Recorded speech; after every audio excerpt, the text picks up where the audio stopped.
Olá, seja muito bem-vindo, uma ótima tarde, são 15 horas 25 minutos, nós estamos ao vivo, o Estúdio Veja começa agora. Hoje eu recebo o João Almoedo, do Partido Novo. Tudo bem, João? Seja bem-vindo. Oi, Silvio, um prazer estar aqui de novo, conversar um pouquinho com vocês. João, nós estamos há um ano praticamente das urnas, né? Vamos contar setembro, outubro ali, nessa hora no ano que vem a campanha já está para lá de pegando fogo.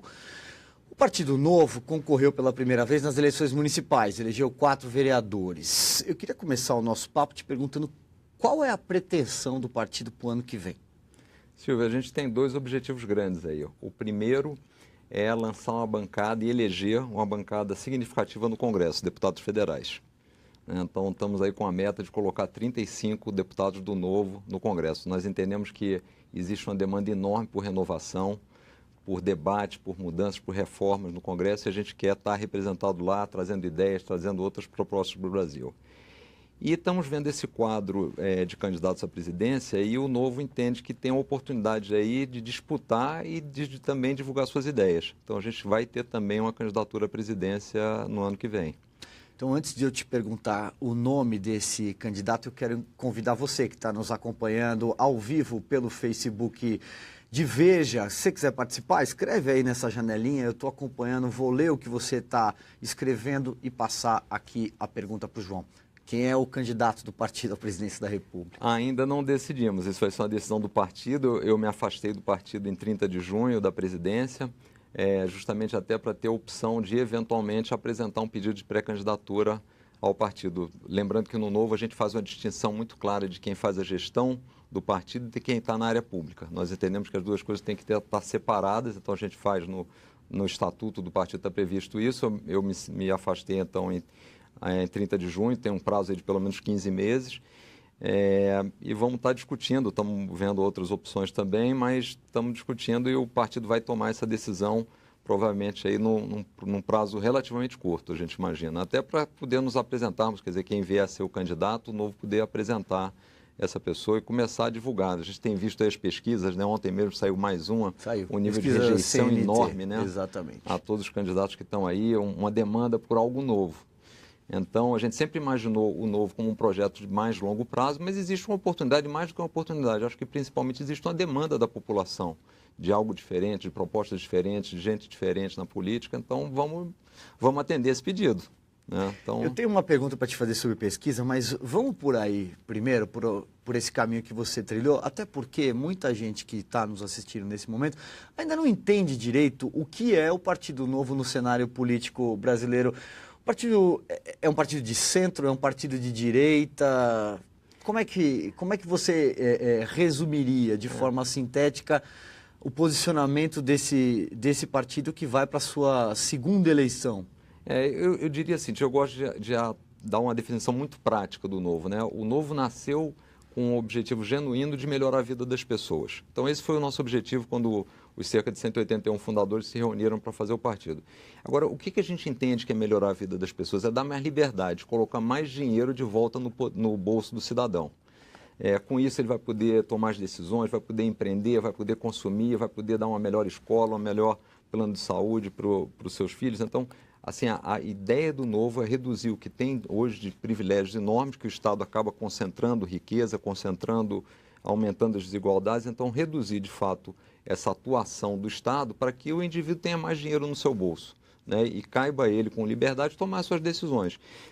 Eu acho que no Novo a campanha nossa não vai ser de fazer promessas, de resolver a vida das pessoas. Eu acho que no estágio que nós estamos hoje, se o Estado brasileiro não atrapalhar a vida das pessoas, deixar eles tomarem essas decisões e não tomar mais tanto dinheiro das pessoas, já vai ser um grande avanço. Então, acho que é nessa linha que a gente vai vir. Essas vão ser as propostas do Novo. Então, vamos falar da pesquisa, já que você citou. Que leitura você faz? Há um ano da eleição, o favorito em qualquer cenário é o ex-presidente Lula. Que leitura você faz dessa pesquisa?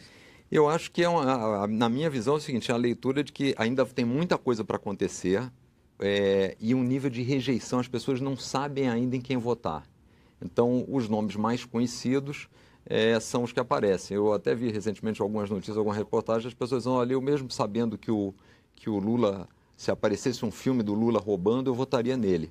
O que talvez as pessoas que estão falando isso não tenham se apercebido é que ele não, essa constatação de que ele roubou não é de um terceiro, eventualmente está roubando daquela própria pessoa que está falando isso, por o que a gente viu acontecer com o Estado brasileiro, todos os casos de corrupção e tudo. Então, eu acho que essa voto no Lula hoje é por falta de opção e me chama a atenção, apesar dele estar em primeiro, o nível de rejeição, que é muito alto, né? Então, eu acho que as pessoas não colocaram isso na agenda ainda, a eleição, e estão falando o primeiro nome que vem à cabeça e uma sensação ainda do bem-estar que houve durante a época do governo Lula, né? Que por uma série de fatores, economia aquecida, taxa de juros mais baixa, a gente tinha um período vindo de um período de estabilização, então tudo isso levou os commodities em alta, então tudo isso levou a um cenário que fez com que de fato a vida das pessoas melhorasse naquele momento. Infelizmente, o que a gente viu é que não foi um cenário sustentável, né? Então, muito dessas conquistas estão sendo devolvidas,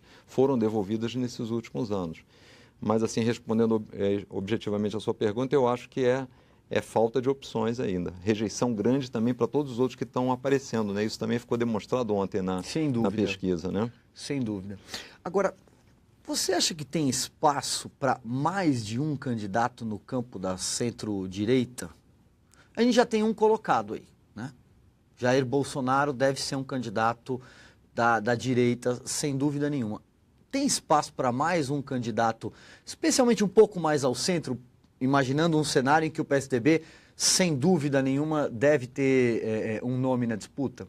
Eu acho que sim, e eu até separaria, eu vou explicar por que eu acho, independente até de ser centro-direita ou direita, é porque eu acho o seguinte: a minha avaliação vista de hoje, o debate é muito pobre.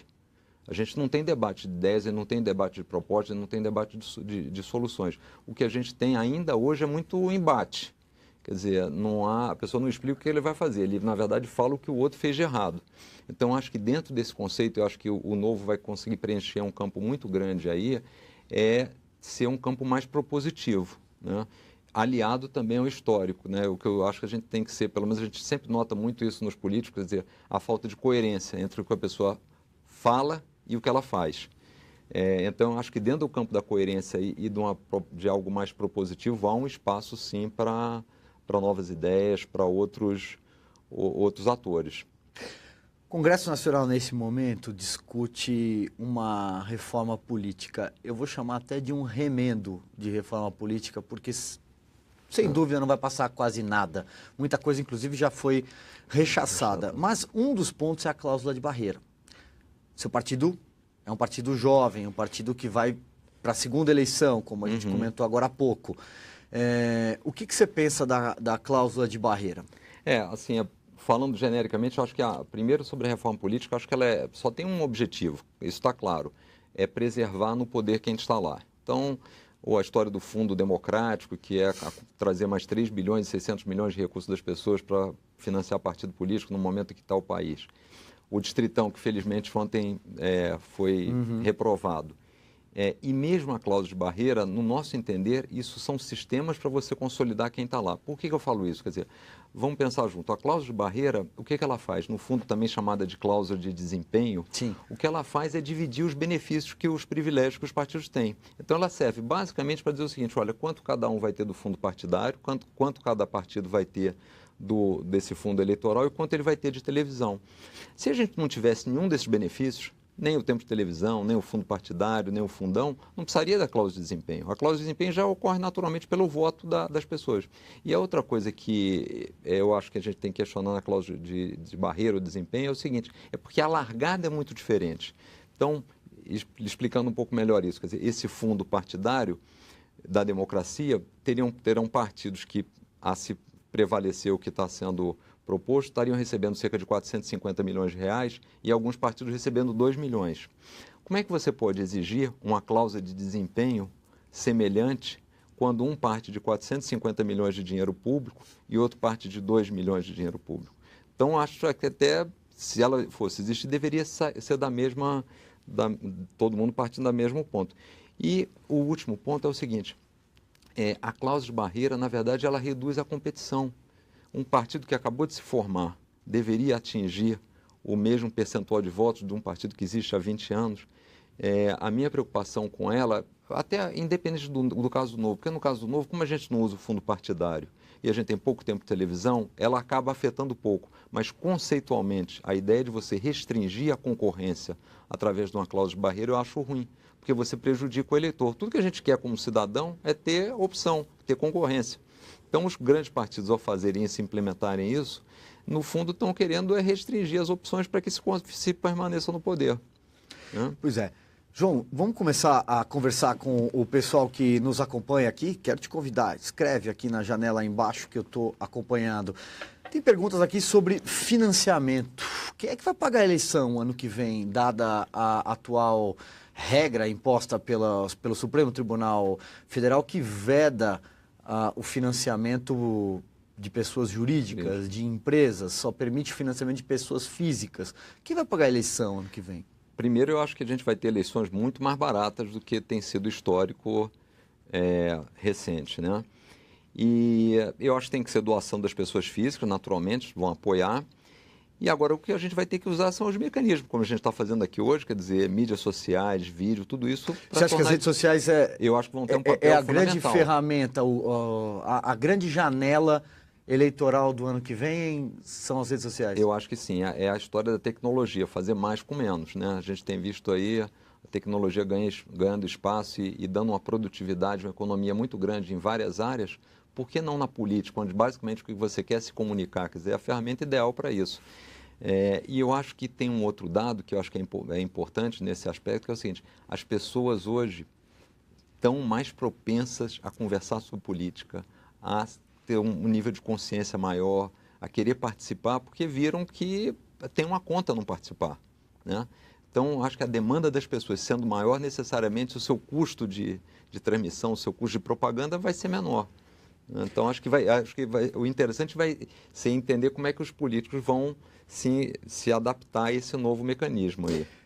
Tem um político que seguramente tem toda a pretensão de concorrer no ano que vem, que prega, inclusive, dizer ser o novo. Queria saber qual que é a sua opinião sobre o prefeito de São Paulo, João Dória. Bom, eu acho que ele está fazendo uma boa gestão como prefeito. Começou forte, resolvendo algumas coisas importantes, como fila de hospitais. Agora, eu acho que recentemente ele adotou muito a postura de um político tradicional, que é deixar um pouco de lado a agência da cidade, a agência da gestão, que eu acho que é o compromisso que ele tem com quem o elegeu, e começou a pensar muito já na campanha política. Claro que também teve, as pesquisas deram uma primeira indicação boa, então eu acho que ele deveria voltar mais para o dever de casa da gestão da cidade. A questão de ser novo, eu acho que assim, o novo significa práticas novas, né? E algo que assim, eu particularmente, sendo muito sincero, quer dizer, falando sobre os políticos, o que eu acho que incomoda a população em geral, é uma característica do político de pensar só em si, a prioridade ser o projeto dele. Então, eu acho que ser novo é fazer algo diferente, é não ter como prioridade o seu projeto. Então, eu acho que qualquer um que, mesmo que se dizendo novo, caminhe para essa postura, não vai ser visto como novo pela população. Tem muita gente que tá escrevendo aqui, que eu tô acompanhando, João, e surgiram vários nomes aqui de vários políticos que muito provavelmente estarão nas urnas no ano que vem. E desses comentários todos me ocorre uma pergunta: com quem que o Novo não faria aliança? Olha, a gente sempre pensa, a gente no Novo gosta sempre de pensar em mais do que nas pessoas, nas ideias, nos conceitos, né?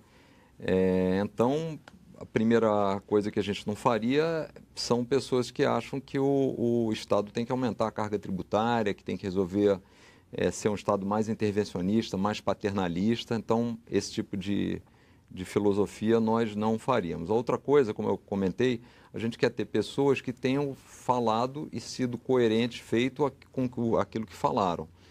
Me dá um exemplo. Hoje na política. Dos candidatos à presidência, assim? Os nomes que, pelo menos, se colocam aí nessa corrida.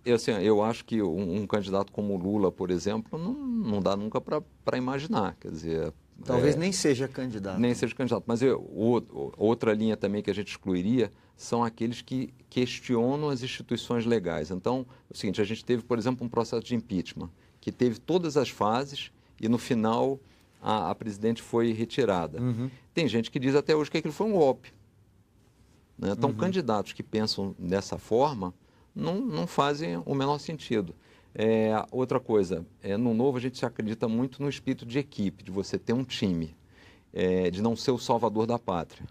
Né? Então, candidatos que se vendem como salvador da pátria, nós não acreditamos, porque nós não acreditamos que você fará uma nação de sucesso e próspera sem a participação do cidadão. Então, você assumir que você vai resolver o problema de todas as pessoas sem que elas participem, isso para nós não é verdadeiro.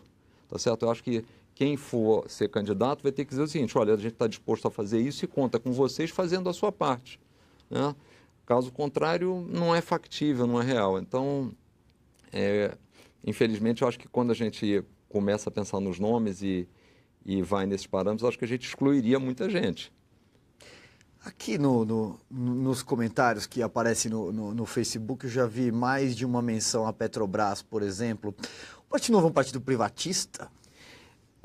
Nós entendemos o seguinte, para a nossa filosofia de melhorar a vida das pessoas, dar mais liberdade, colocar mais dinheiro no bolso delas, não faz o menor sentido você, de forma compulsória, ter participação em empresas públicas. Não faz sentido o Estado gerenciar postos de gasolina, exploração de petróleo, banco. Então, o Novo entende que para a gente ter mais sucesso, para ter uma geração de riqueza, uma economia mais próspera, o Estado não deveria ter empresa nenhuma. Então, nessa linha, de fato, a gente é a favor da desestatização, da privatização de todas as empresas públicas. Também teve gente comentando aqui, João, sobre o apresentador de televisão Luciano Huck. Como é que é a conversa do partido com ele? Existe alguma evolução nesse sentido? Avançou, não avançou? Você acha que ele poderia ser um nome para as urnas no ano que vem? Eu acho muito pouco provável. A gente teve uma ou outra conversa com ele, mas contando do Novo em si. Nunca foi uma conversa sobre um cargo. Era mais contando o projeto do Novo, apresentando o projeto do Novo. Ele até já afirmou, eu acho pouco provável que ele venha a sair candidato e realmente não evoluímos nada com ele. Foi só realmente uma ideia de divulgar um pouco mais o Novo para ele. Deixa eu fazer uma pergunta ali até um pouco conceitual, olhando um pouco, uma visão um pouco mais macro. O PT, a gente viu tudo que o PT fez com o Brasil nos últimos anos.